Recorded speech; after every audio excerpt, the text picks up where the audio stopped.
Okay, just got a new exhaust on, had to try it out, and got to go in on this nice open road, and fairings blew off, and now I only have this one piece. It'll probably fly off too. So now a new fairing kit, but that's the new exhaust. It looks good and sounds good. A little recap on what you saw.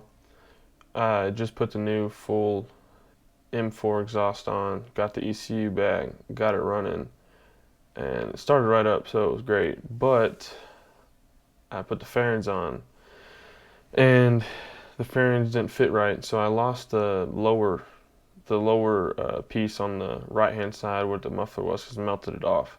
And so then I went out the next day, go riding, just thinking, well, it'll be all right. The left side's on. Well, I hit a gust of wind and the other side came off. So now I had to order new plastics, and those are coming in this week. So hopefully I can get the bike back together. But that's what happened. And I was going a little bit faster than I probably should have with half the fairings on. So